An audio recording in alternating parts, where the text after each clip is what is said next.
All right, we'll get started. Coco, well done into the quarterfinals. Just talk us through your thoughts on the match and how you're feeling generally as we head into week 2.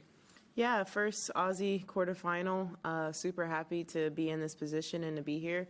I think I had 3 fourth rounds, so it's cool to get over that hump, and hopefully I can keep going for more. Okay, who would like first question? Matt? I guess there's only a couple of us in here, so. Me and Coco. Can you explain the process? I mean, you started out so young, but your sort of process of becoming like the CEO of Team Coco, which I imagine you are at this point now that you're 19 years old, and how you sort of, took ownership of it, because I imagine when you're 14, 15, your parents are playing a lot bigger role, and sort of how that's evolved over each year and each season. Yeah, I think, as each season goes, I've definitely been more vocal about what I want on and off the court.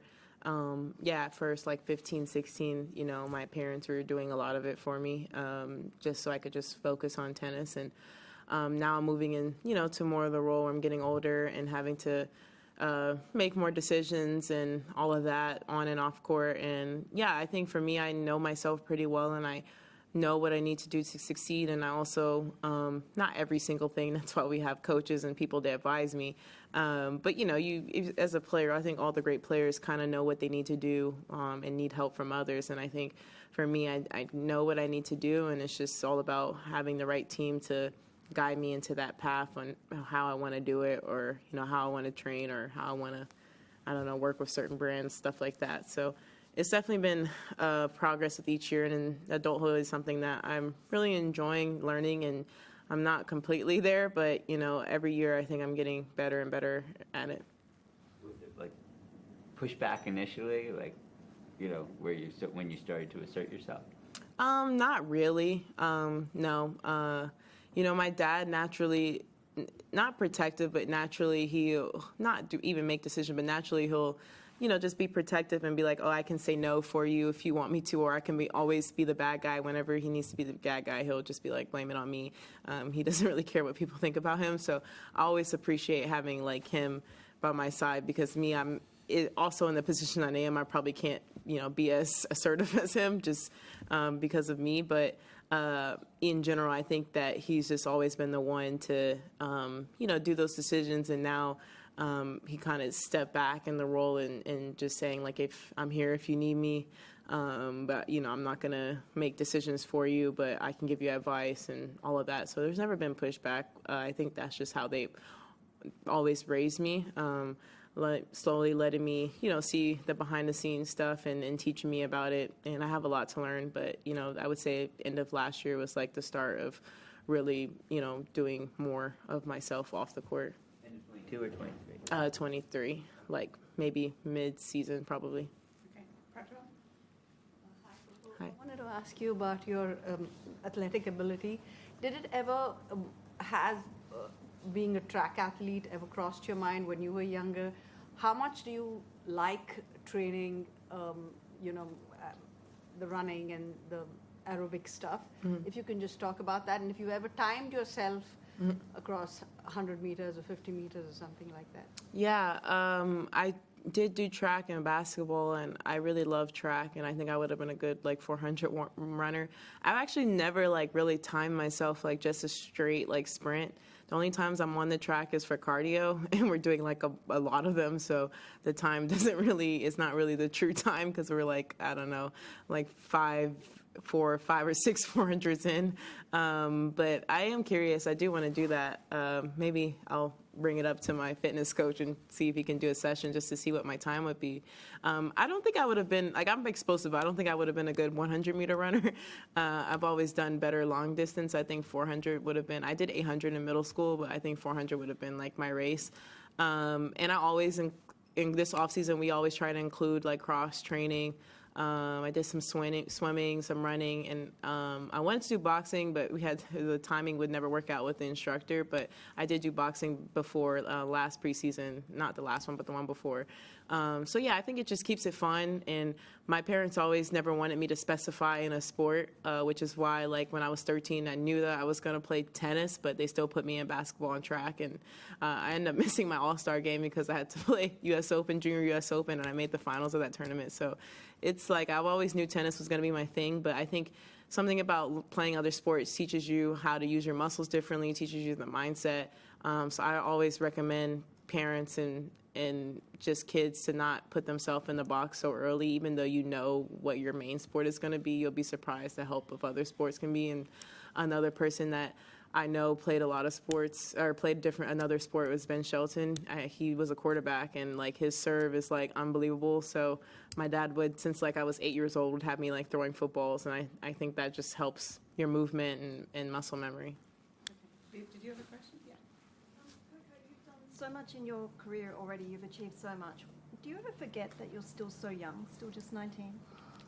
Yeah, honestly, this morning I saw like a post, I think USTA posted. It was like three fourth rounds of U.S. Open, like first teenager. And sometimes I forget. Like, I know I'm not going to be a teenager anymore, but I just feel like I've lived so many lives the last like 4 years that I just feel like older than 19. And like then I remember like when I'm looking at the other girls on tour who are 16 and now coming up 16, 17. And like they just feel so young, and I just feel so old. And I know I'm not that old, but yeah, I definitely do forget my age a lot. Yeah, 100%. Matt, Yeah. At the U.S. Open, you had a kind of a rough road to the quarterfinals. Yeah. A lot different from here. So what happened with Iga when she had these tough matches early? What do you feel at all sort of uncooked going into the tournament? And it must be just really different than it was 4 months ago. Yeah, I don't feel uncooked at all. You know, I would love for every match to go pretty easy. I know that's not the case. But yeah, U.S. Open, yeah, every match I won was like pretty much a dogfight, it felt like. And I think sometimes, you know, I don't know if that's the ideal way to win a slam because you have to last like 7 matches.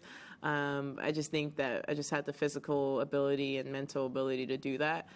Going into this, I mean, I've always had the goal of trying to do better at making the first couple rounds, not easier, but closing them in straight sets and, you know, not putting too much stress on the mind and the body because, you know, I'm 19 now, but, you know, I'm not always going to be able to bounce back as quick as physically or mentally probably years from now. So I think it's just prepping myself.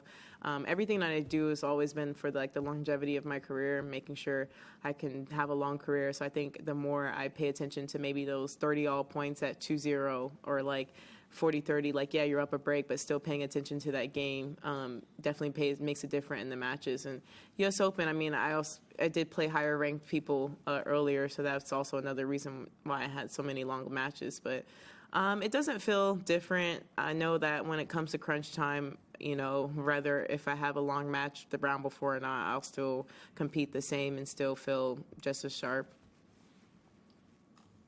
Any more? Okay. Matt, have you do you have Matt? Do another one. It's fine. Okay. What's your routine? I mean, you've been done so early. Yeah. Here and so different. So what's your routine? What do you do all day? Yeah. Sometimes after my match, I'll hit again and go like to the indoors or something and hit. I didn't today. I did like a mini cardio session after my match. So that's what I've been doing since I have been finishing earlier. And then unfortunately, Jess couldn't play doubles, so there's been no doubles for me. So it's like a different tournament for me, I feel like. But yeah, I've definitely been doing more off match stuff than I normally do, just to still stay sharp, because that's what my body is used to, playing like hour and a half, 2 hour matches. So I do have been practicing afterwards, and then after that, and go to the movies, just, I don't know, read a book or something. Today does feel like kind of early. When I finish my match, it's like I'm already impressed, and it's like only like 3 o'clock, so it's definitely a weird feeling a little bit. You have actually been going to the movies?